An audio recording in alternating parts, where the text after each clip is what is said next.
PCC చీఫ్పై ముప్పేట దాడి. Mahesh Kumar గౌడ్పై CM గుస్సా. రాష్ట్ర వ్యవహారాలను ఢిల్లీ పెద్దలకు నివేదించడమే కారణమా? బండి అంశంలో పార్టీకి నష్టం జరిగిందని నివేదించిన పీసీసీ. దాంతో మహేష్ గౌడ్ టార్గెట్గా ఓ వర్గం మీడియాలో కథనాలు. కావాలనే కల్పిత కథనాలు అన్నింటికీ కాలమే సమాధానం చెప్తుంది. పనితీరును నిర్ణయించాల్సింది మా పార్టీ క్యాడర్ అంటున్నారు మహేష్ గౌడ్. మరి నిజంగానే ఏమవుతుంది? ఎందుకు ఏమవుతుందో అర్థమైతే కావట్లేదా?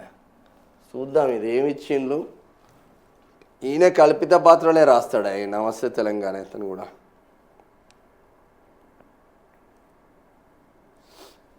మరి రాసుకొచ్చింలా? అయ్యో ఈ పేపరా?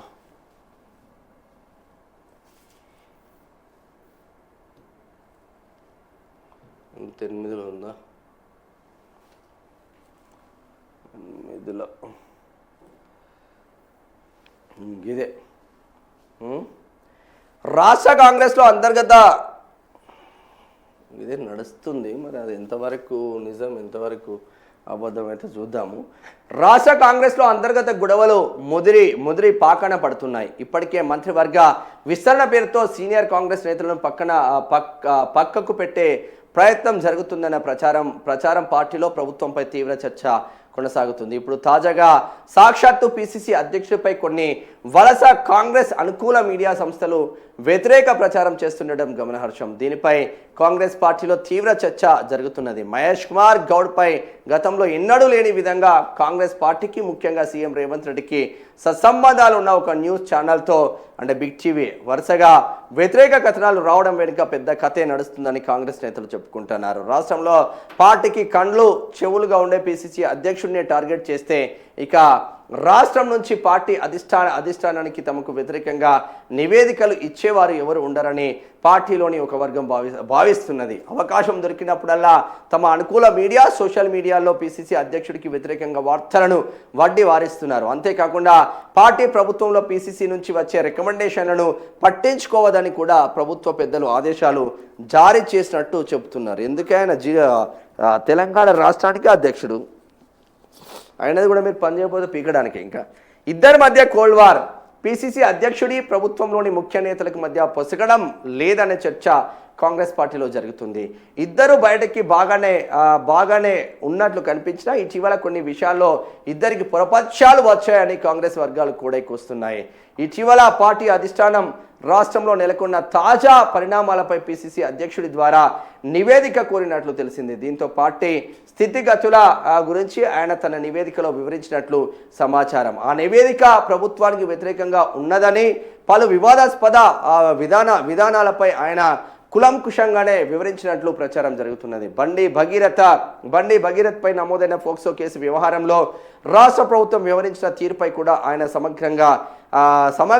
సమగ్రంగా వివరిస్తూ నివేదిక ఇచ్చారని కాంగ్రెస్ వర్గాలు చెప్తున్నాయి. ఈ వ్యవహారం కాంగ్రెస్కు నష్టం చేసిందని ఆయన పేర్కొన్నట్టు సమాచారం.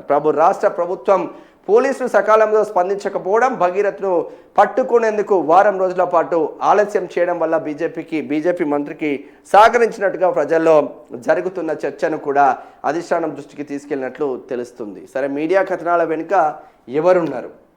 సీఎం రేవంత్ రెడ్డికి అనుకూలంగా ఉండే ఒక మీడియా, మీకు డైరెక్ట్గా రాయడానికి చేత కాదు, బిగ్ టీవీ. మహేష్ కుమార్ గౌడ్ వ్యక్తిత్వాన్ని హననం చేసేలా పలు కథనాలు శుక్రవారం ప్రసారం కావడం దుమారం రేపుతున్నాయి. పీసీసీ అధ్యక్షుడికి వ్యతిరేకంగా ప్రత్యేక కథనాలను ఆ ఛానల్ ఇవ్వడం, వాటి ఆధారంగానే కాంగ్రెస్ పార్టీలోని వర్గం సోషల్ మీడియా దాన్ని విస్తృతంగా ప్రచారంలో పెట్టడం వెనుక రాష్ట్రంలోని ముఖ్య నేతల వర్గం ఉన్నదనే ప్రచారం జరుగుతుంది. మహేష్ కుమార్ గౌడ్పై ఆరోపణలు వస్తే కాంగ్రెస్ పార్టీలోని వలస కాంగ్రెస్ నేతలు ఎవరు కనీసం ఖండించలేదు. దీంతో మహేష్ కుమార్ గౌడ్కు మద్దతుగా పలు బీసీ కుల సంఘాలు ప్రెస్ మీట్లు పెట్టాయి. ప్రెస్ మీట్లు పెట్టిన వారు కూడా కథనాల వెనుక ఎవరున్నారో అందరికీ తెలుసని, ఇది ముమ్మాడికి కాంగ్రెస్లో ముఖ్య నేత వర్గమే చేస్తున్నట్టు అనుమానం వ్యక్తం చేస్తుంది. మీకు దమ్ము లేదా? రేవంత్ రెడ్డి చెప్పిస్తున్నట్టు మాట్లాడే దమ్ము లేదు బీసీ సంఘాలకు కూడా. అన్నిటికీ కాలమే సమాధానం చెప్తుంది. నాపై కల్పిత కథనాలు ప్రసారం చేస్తున్నారు న్యూస్ ఛానల్ కథనాలపై మహేష్ కుమార్ గౌడ్. ఏం లేదు, నీకు పీసీసీ అధ్యక్షుడికి ఇచ్చిన కాంచి పార్టీ పటిష్టం కాలేదు, పీసీసీ అధ్యక్షుడిగా నువ్వు ఫెయిల్ అయినావు. సో అన్ని కోణాలలో నువ్వు ఫెయిల్ అయినావు కాబట్టి నువ్వు పీసీసీ అధ్యక్షుడిగా దిగిపోవాలి. పిసిసి అధ్యక్షుడికి మంత్రి పదవి వస్తుందని ఒక దిక్కు కథనాలు వస్తూ ఉంటే పిసిసి అధ్యక్షుడికే ఎసరు పెడితే ఇక మంత్రి పదవి ఎక్కడిదన్నా ఇంకొక కోణం కూడా వినిపిస్తూ ఉంది. ఓ బీసీ బిడ్డ కదా, ఓ గౌడ బిడ్డ కదా, పార్టీని పట్టుకొని సంవత్సరాల తరబడి ఉన్నాడు కదా, వీళ్ళలాగా లంగాలాగా దొంగలాగా 10 పార్టీలు మారి కాంగ్రెస్కి రాలే కదా.